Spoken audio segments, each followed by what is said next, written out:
Welcome back, guys, to your own trading channel, The Trading Edge. I hope you guys are doing good. Guys आज एक काफी volatile session आपको देखने को मिला मार्केट में, चाहे वो निफ्टी फिफ्टी रहा हो चाहे वो बैंक निफ्टी रहा हो, दोनों में ही एक अच्छा खासा ऑपरेटेड मूव था। निफ्टी फिफ्टी में डे टाइम फ्रेम पे काफी इंपॉर्टेंट कैंडल का फॉर्मेशन हुआ है। मैं आपको डे चार्ट पे समझाऊंगा। फिलहाल निफ्टी फिफ्टी में गाइस अगर मैंने आपको जो ब्रेकआउट के लिए लेवल्स बताए थे और जो ब्रेकडाउन के लिए लेवल्स बताए थे, जैसे ही वो लेवल्स ब्रेकआउट किया है हम लोग को ऐसा लगा कि ब्रेकआउट होने वाला है, लेकिन वहां से ही मार्केट रिवर्स हो गई। एंड जो ब्रेकडाउन के लिए मैंने आपको लेवल्स बताए थे, जब मार्केट वहां पे आया और ऐसा लगा कि ब्रेकडाउन हो जाएगा, सो ब्रेकडाउन भी नहीं हुआ एंड वहां से ही मार्केट रिवर्स हो गया। सो दोनों ही साइड के एसएल आज मार्केट ने अच्छे से लिए हैं। अगर आपने ब्रेकडाउन में पुट साइड का या फिर ब्रेकआउट पे कॉल साइड का ट्रेड प्लान किया होगा या फिर एग्जीक्यूट किया होगा, आपके एसएल पक्का हिट हुए होंगे। ऑप्शन बायर्स के लिए आज निफ्टी फिफ्टी का मार्केट बिल्कुल भी नहीं था। बैंक निफ्टी में भी कोई सिग्निफिकेंट मूव आपको देखने को नहीं मिला, बैंक निफ्टी भी फ्लैट ही थी। सो ऑप्शन बायर्स ने आज निफ्टी बैंक निफ्टी में तो पैसा नहीं बनाया होगा, केवल एसएल ही दिए होंगे। अगर आप ऑप्शन राइटर हैं तो शायद स्ट्रैंगल या स्ट्रैडल में थोड़ा बहुत पैसा आपका बना होगा। Other than that option buyers के लिए आज मार्केट में कुछ भी नहीं था। स्टॉक्स में था। और अगर अडानी की गाइस बात कर लेते हैं तो अडानी को लेके दोबारा से एक बहुत ही बड़ी न्यूज सामने आ रही है। अडानी के स्टॉक्स हमेशा ही न्यूज में रहे हैं एंड इस बार भी अडानी के लिए काफी बड़ी न्यूज आई है एंड अनफॉर्चुनेटली न्यूज इस बार नेगेटिव है, जिसका इम्पैक्ट आपको आज अडानी के स्टॉक्स पे देखने को मिला। अडानी के आज जितने भी स्टॉक्स थे सब में आपको 5 to 6% का फॉल देखने को मिला, चाहे वो अडानी एंटरप्राइज रहा हो, चाहे वो अडानी पोर्ट्स रहे हो, चाहे वो अडानी विल्मर रहा हो, चाहे वो अडानी पावर रहा हो, सब में ही आपको एक अच्छा खासा फॉल देखने को मिला। सो न्यूज क्या थी वो तो मैं आपको बताऊंगा ही, है नियर टर्म फ्यूचर में अडानी स्टॉक्स का क्या फ्यूचर है वो भी मैं आपके साथ एक्सप्लेन करूंगा। और गाइस पर्सनली मैंने आज कहां पे ट्रेड लिया था, उस ट्रेड में मुझे प्रॉफिट हुआ या लॉस हुआ, ये मैं आपके साथ शो करूंगा। और उस ट्रेड को लेने के पीछे का क्या लॉजिक था ये भी मैं आपको डिटेल से एक्सप्लेन करूंगा। सो गाइस वीडियो बहुत इंफॉर्मेटिव होने वाला है, वीडियो स्किप मत कीजिएगा। Let's begin. गाइस सबसे पहले अपने ट्रेड की बात कर लेते हैं। तो देखो आज मैंने ट्रेड लिया था कोफोर्ज में मैंने बाय किया था 5800 का पुट ऑप्शन। इसका लॉजिक मैं आपको चार्ट पे समझाऊंगा, पहले आज का पीएनएल देख लेते हैं। सो गाइस पीएनएल के नाम पे आज पीएनएल जीरो है। कह सकते हैं आज मेरा नो ट्रेडिंग डे था, बिकॉज बाइंग प्राइस भी मेरा 165 ही है एंड सेलिंग प्राइस भी मेरा 165 ही है। और अब आप पूछेंगे इसमें प्रॉफिट कहाँ हुआ, सो गाइस प्रॉफिट नहीं हुआ, लेकिन मुझे कोई भी लॉस नहीं हुआ, ठीक है। और जो मेरी ब्रोकरेज थी वो केवल मेरी जेब से जाती है, सो दैट्स ओके। अब गाइस इस ट्रेड को दिखाने का मतलब सीधा सा ये है कि मैं आपसे बताना चाहता था कि जो आपके एसएल होने चाहिए वो बहुत ही ज्यादा स्ट्रिक्ट होने चाहिए, नहीं तो आपका कैपिटल वाइप आउट होते देर नहीं लगती है। मेरे जो इनिशियल टारगेट्स रहते हैं इंट्राडे के, मैंने बहुत बार पहले भी बताया है, फिर से बता रहा हूँ।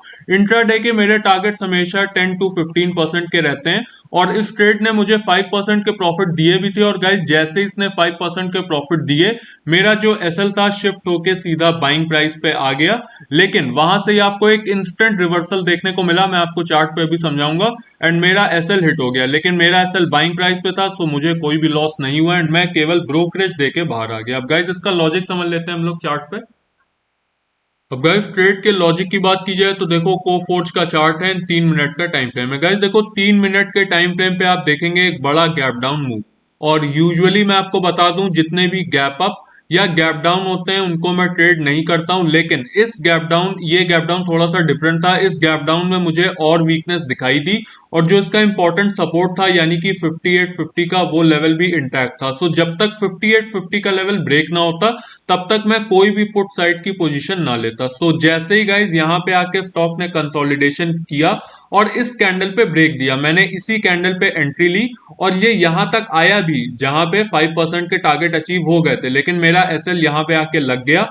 और जैसे इसने ग्रीन कैंडल का रिवर्सल दिया मेरा एसएल हिट हो गया एंड मैं ट्रेड से बाहर हो गया। ऑल्दो इसके बाद इसने एक अच्छा खासा डाउनफॉल आपको दिखाया, लेकिन मैंने दोबारा से एंट्री नहीं ली, बिकॉज मैंने आपसे बता दिया है जो ट्रेड एक बार मिस हो गया उसे छोड़ दीजिए, उसे दोबारा पकड़ने की कोशिश मत कीजिए, मोस्ट ऑफ द केसेस में आपके लॉस हो जाएंगे। सो ये आज के ट्रेड का लॉजिक था। अब गाइस आगे बढ़ते हैं निफ्टी बैंक निफ्टी की तरफ।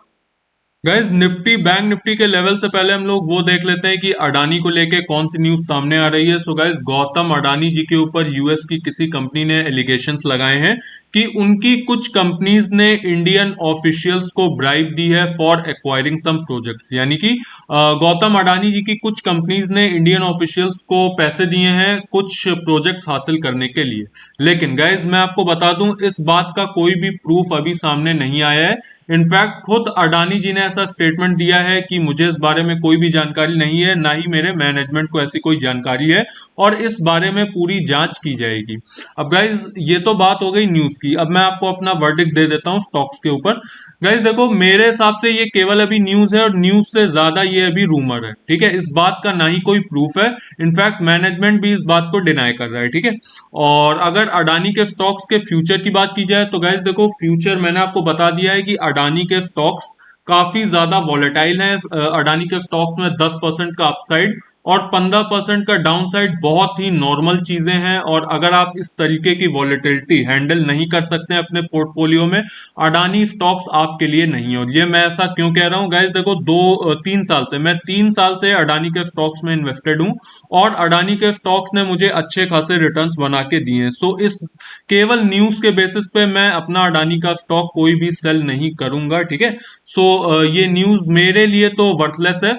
जब तक कोई भी प्रूफ सामने नहीं आ जा जब तक कोई भी प्रूफ सामने नहीं आ जाता है या जब तक कोई भी प्रॉपर इन्वेस्टिगेशन नहीं होती है तब तक मेरे लिए ये न्यूज वर्थलेस है। मैं कोई भी स्टॉक अपना अडानी का सेल नहीं करूंगा। लेकिन मैंने आपके लिए बता दिया है फ्रेश एंट्री आप तभी सोचिएगा जब 10% का अपसाइड और 15% का डाउन साइड आप एक ही दिन में झेल सकें। अगर आप इतना झेल सकते हैं अडानी स्टॉक्स आपके लिए हैं, और अगर आप इतना नहीं झेल सकते हैं अडानी स्टॉक्स आपके लिए नहीं है, सिंपली पुट। ठीक है, अब गैस निफ्टी बैंक निफ्टी की बात कर लेते हैं हम लोग।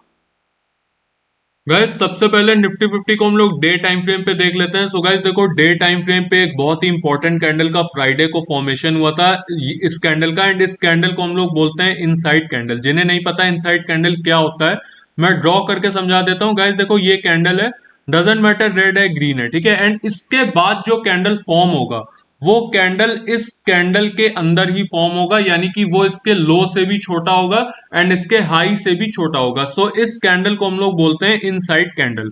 और इसकी टेक्निकल स्टडी ये है कि भाई जब अगले दिन का कैंडल फॉर्म होगा, जब हाई ब्रेक होगा या फिर जब लो ब्रेक होगा, तो आपको एक अच्छा खासा मूव देखने को मिलेगा, चाहे वो हाई साइड से हो चाहे वो लो साइड से हो। और गाइज मार्केट में ऑपरेटर्स ने आज काफी अच्छा गेम खेला निफ्टी फिफ्टी में। पहले वो मार्केट को ऊपर तक लेके गए, फिर वो मार्केट को नीचे तक लेके गए। ना ही उन्होंने ब्रेकआउट दिया ना ही उन्होंने ब्रेक डाउन दिया, एंड आप मार्केट बिल्कुल बीच में आके रुक गई एंड दोनों साइड के असल मार्केट ने ले लिए। सो इस तरीके का गेम आज आपको निफ्टी फिफ्टी में देखने को मिला है। और गाइज अब 15 मिनट पे मैं आपको इसके लेवल्स बता देता हूं कल के लिए। अब गाइज अगर 15 मिनट की बात कर ली जाए तो देखो 15 मिनट पे निफ्टी फिफ्टी का सबसे अच्छा सपोर्ट 22,000 के लेवल पे है। ऑल दो अभी 22,051 पे ट्रेड कर रहा है। अगर गाइज 22,000 ब्रेक हुआ या लेट से 21,950 ब्रेक हुआ, आपको सीधा 21,850 के लेवल्स देखने को मिलेंगे। सो सबसे इंपॉर्टेंट सपोर्ट हमारा 22,000 का लेवल है, उसके बाद 21,850 है। लेकिन गाइज जो ध्यान देने की बात यह है कि 21,850 पे काफी बार मार्केट सपोर्ट ले चुका है, एक बार दो बार, यहाँ पे इनफैक्ट 3-4 बार, एंड ऑलमोस्ट यहाँ पे एक बार यहाँ पे एक बार।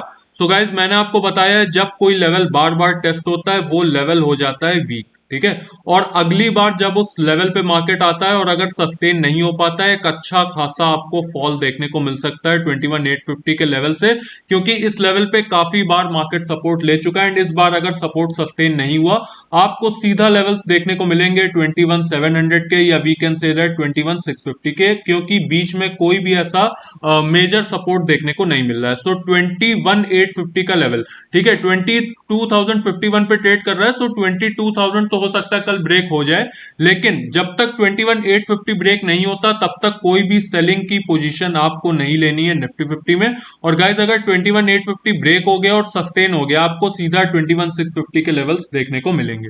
और गाइस अगर अपसाइड की बात की जाए तो अपसाइड के लिए रेजिस्टेंस अभी भी वही है, यानी कि 22,200 का लेवल। जब तक 22,200 का लेवल ब्रेक नहीं होगा तब तक आपको फर्दर अपसाइड भी देखने को नहीं मिलेगी। सो ये लेवल्स है मेरे कल के लिए, आप इसे नोट कर सकते हैं, इसका स्क्रीनशॉट भी ले सकते हैं। अब गाइस बैंक निफ्टी देख लेते हैं हम लोग। गाइस देखो, बैंक निफ्टी के लेवल्स काफी सिंपल हैं क्योंकि आज कोई ऐसा सिग्निफिकेंट मूव आपको देखने को मिला नहीं। सो बैंक निफ्टी के लेवल्स भी चेंज नहीं हुए हैं। जो अपसाइड के लेवल्स हैं बैंक निफ्टी के लिए यानी कि रेजिस्टेंस, सो वो आपको देखने को मिलेगा 46,700 के लेवल पे, या वी कैन से दैट 46,700 से लेके 46,750, ये एक जोन है। जब तक ये जोन ब्रेक नहीं होगा तब तक आपको फर्दर अपसाइड देखने को नहीं मिलेगी। और अगर डाउन साइड की बात की जाए तो 46,400 का लेवल एक इंपॉर्टेंट सपोर्ट की तरह काम करता हुआ दिखेगा कल के लिए। जब तक इन दोनों में से कोई भी लेवल ब्रेक नहीं होगा, जब तक इस लेवल के बीच में मार्केट मूव होता रहेगा, तब तक एक सिग्निफिकेंट मूव आपको देखने को नहीं मिलेगा। सो ये कल के लिए रेजिस्टेंस है, ये कल के लिए सपोर्ट है बैंक निफ्टी के लिए। इसे आप नोट कर सकते हैं, याद नहीं रहता तो स्क्रीनशॉट भी ले सकते हैं। सो गाइस, ये बात हो गई निफ्टी बैंक निफ्टी के लेवल्स की। मैंने आपके साथ अपना ट्रेड भी शेयर किया और अडानी की जो न्यूज थी वो भी मैंने आपको बताई, अपना वर्डिक्ट भी स्टॉक्स के ऊपर दिया। अब गाइस देखो, अगर इस वीडियो से आपको कुछ भी सीखने को मिला हो, 1% का भी नॉलेज आपको मिला हो, वीडियो लाइक कर दीजिएगा, सब्सक्राइब कर दीजिएगा चैनल को, और अपने फ्रेंड्स के साथ शेयर कर दीजिएगा जो डेली बेसिस पे ट्रेड लेते हैं। Bye bye for now guys.